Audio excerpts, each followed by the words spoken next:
has impacted so many people. And just because COVID-19 is now like the common flu for a lot of people, like people don't even consider it a real threat anymore, even though it is. I'm wondering like how it has impacted our mental health. One of the things that stands out to me as a clinician is that the pandemic has really impacted rates of depression. There are many things that my clients are coming to session to talk about related to the pandemic and how they're still feeling the aftermath of it. So there's a few things that stands out in a lot of these sessions. The first thing that clients are talking about is isolation. So they had to stay indoors. You had to stay with your immediate group of people. You really couldn't go out and, interact with people or do the things you normally did.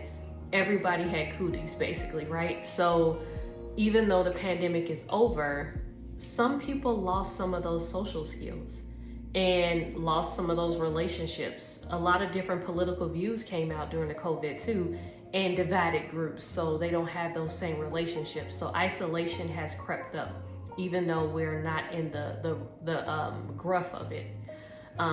That's one thing that stands out. Another thing that stands out is disrupted routines. You had a routine before the pandemic. You would go to work, you go to school, you go see your friends on these days. Well, when the pandemic hit, all of that went out the window, and you had to create a new routine, a new regiment to get through your day.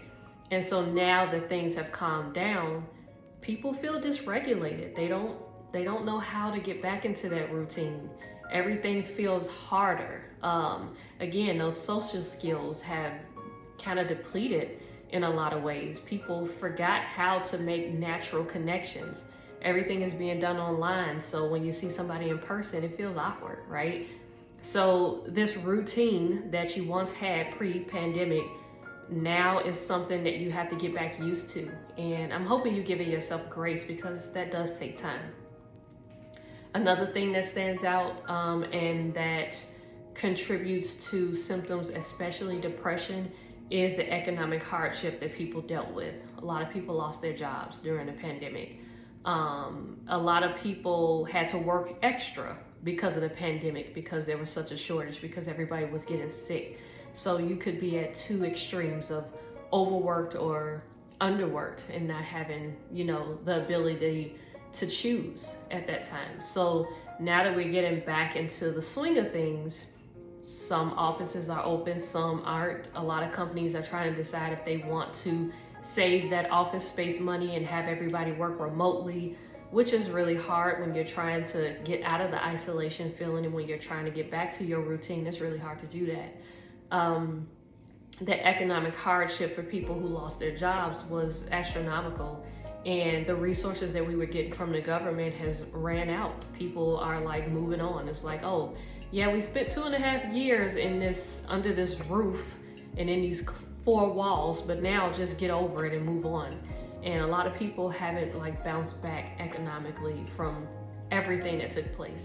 Don't let me even get into inflation and things like that that's going on. Don't even go there. Another thing that stands out is during the pandemic, we had very limited access to mental health services and even physical health services. So because you couldn't go into an office or things were closed down or there was short staffing, you couldn't go and get your regular checkups. You maybe stopped meeting with your therapist that you normally would see in person. So then it moved to remote, and that's different. It's a really different feel.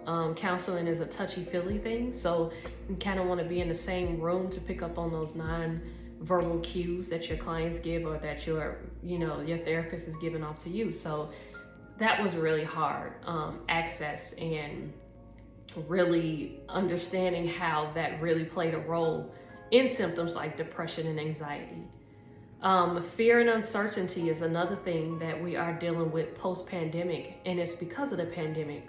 Not knowing if this thing is going to happen again. What if there's a new strand next year? Do we have vaccinations?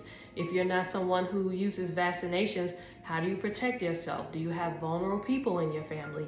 There's so many fears and so much anxiety around what's going to happen next.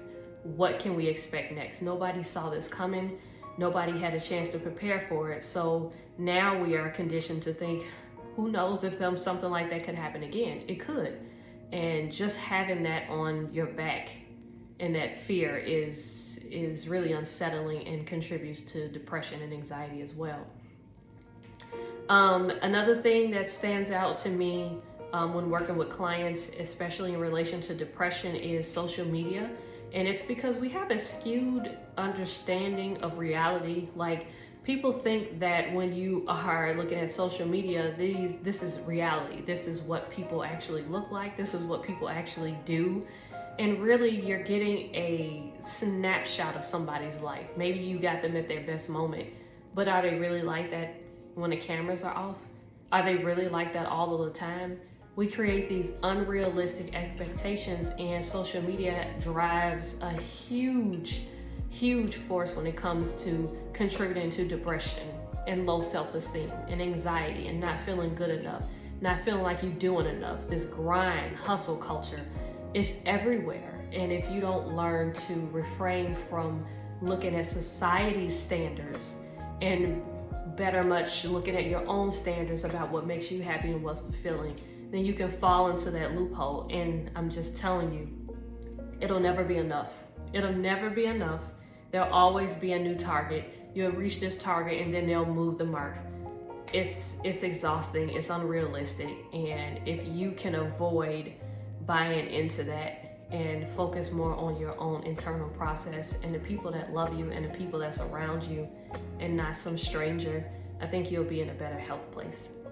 I just really want to do a quick video on some of the symptoms that are ramped up and evident because of the pandemic that still is lingering on.